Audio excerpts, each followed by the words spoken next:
from the discussion earlier about hate crime. Sure. And Deputy Commissioner, you mentioned different categories. You had race-based hate crime, religious, anti-Semitic, Islamophobic, homophobic, transphobic, and disability, and perhaps some other categories.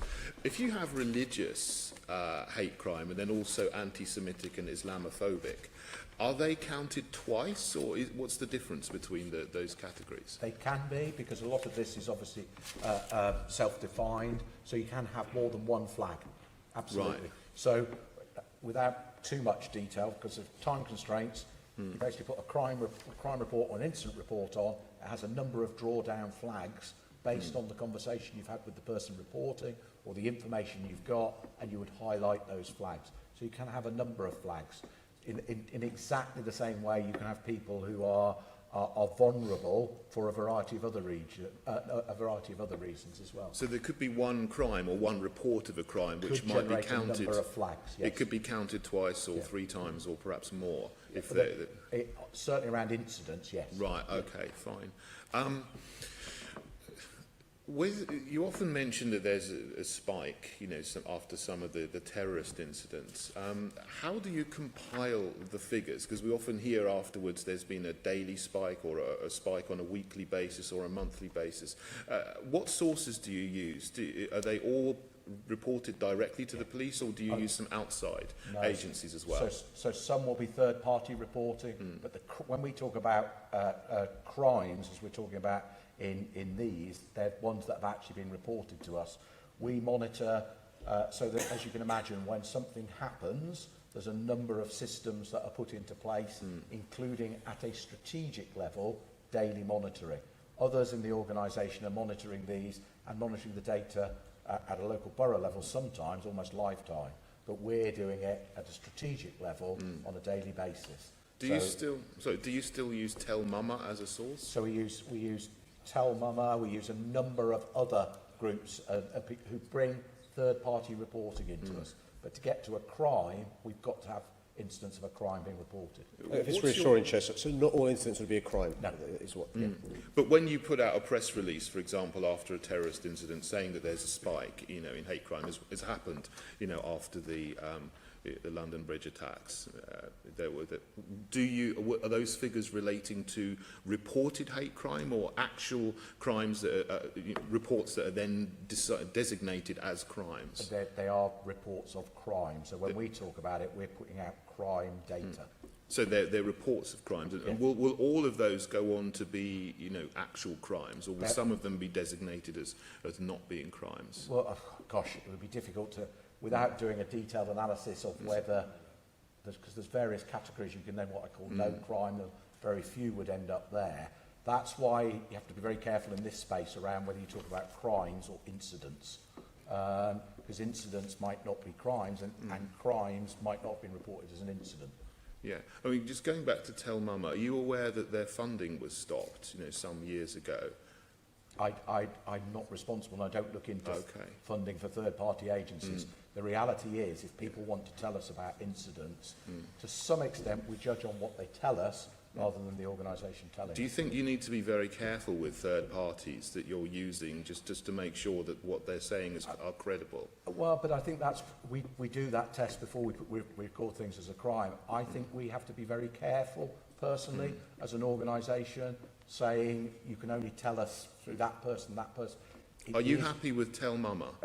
I'm not going to make judgments or statements about particular organisations. I'm going to say we use third-party reporting to inform the picture we have of what's going on in London. Mr Mayor, are you happy with Tell Mama? In answer to a question asked by Tom Copley, I mean, I made the point that actually we should be supporting third parties from making complaints. Often, a vulnerable victim, there could be a variety of reasons, doesn't want to report an incident to the police, but it could be passengers on a bus, it could be third-party groups, it could be a member of Parliament who report crimes to the police. The police then, as the experts, work through the incident to decide what response there should be. But I'd encourage anybody who sees criminality, whether it's criminal damage, whether it's a serious criminal offences against the person, including hate crime, to please report it to the people in positions of power, and influence.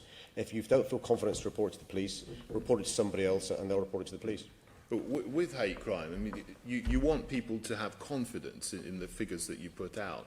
You know, there have been some incidents of people reporting very, very trivial things. For example, Amber Rudd, you know, I'm not a conservative, but she was reported for a hate crime for something that she said in her speech on immigration.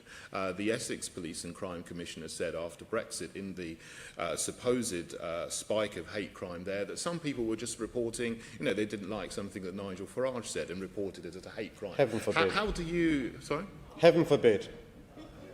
Well, okay, that's your opinion. But my question, to get back to being serious and scrutinising you, is how do you distinguish between those reports which are obviously trivial and those which are real hate crimes? You know, so because we do really need to make sure that anti-Semitic hate crime, for example, which is rising, is dealt with, and that's not classed in the same category as things which are utterly trivial. If you put out these figures very, very quickly, you know, without distinguishing between what's trivial and what's serious, how can people have confidence in your narrative? But so on ours, there's a well-recognised threshold of when something's a crime and a description of what is a crime. So that's why I said to you about the issue about being clear about whether we're talking about hate crime incidents or hate crimes themselves. So lots of things can get classified as a hate incident. People make allegations to us about all sorts of things. Forget hate crime every single day. It doesn't necessarily meet the threshold to be a crime and to be investigated, and we've always been very clear on those sorts of things. So when you talk about, you know, when you come out very quickly and you mention hate crime, they're actually reports. Do you not think that you should actually say that they are reported hate incidents rather than saying, first of all, they're hate crimes? Because some of them might not actually go on to be prosecuted. And that would then, you know, allow people to have the confidence that you're not including things which are trivial in your statistics that come out very, very quickly after, you know, an alleged spike. Well, but in fairness, we often get accused if they don't come out quickly because of that incident around exactly what you said, that issue of being sure they're absolutely crimes. So we'll often talk about in the last week, this is what we had in terms of crime. So we can often only do that. There's usually about a 2 or 3 day delay from something we reported as an incident to ending up as a crime on the system. In terms of doing it, it might have been crimed, but it doesn't get into the central figures and that reporting back to us. So we're clear when we're talking about hate crime. And are all the incidents that are reported on the same day, are they all, when you give your daily figures, are they for incidents reported on that day, or are they for incidents that actually were carried out on that day? No, is there a possibility that, you know, people report something, but it was actually done, you know, a few days before? As there is with every crime. So I mean, we haven't touched on it. We're getting crimes reported now that occurred 15, 20 years ago. So when, and it's really important, and they end up in the crime figures today. Okay, so when there's a, you know, you say there's a spike after a terrorist incident, are some of those, you know, alleged incidents maybe happen on days before they're reported? Without doing a detailed analysis, we can do all of that. Yeah. We can break them down by times when they're reported. We can break them down by who reports them, whether they come through third parties. But the reality is, most of those things, even themselves, as I say, what I would call, let's take hate crime out of this, all the other categories of crime, you go away on holiday, come back and your house has been broken into. Is that a burglary today, or is it a burglary when you went on holiday? Well, but that's normal. I'm not sure that you've No, in fairness, that's perfectly normal. That happens with Right. every type of crime reported. Okay, it's just that, you know, if you come out and you say there's a spike in hate crime like 1 or 2 days after a terrorist incident, some of those incidents that are reported might have happened before the actual terrorist incident took place.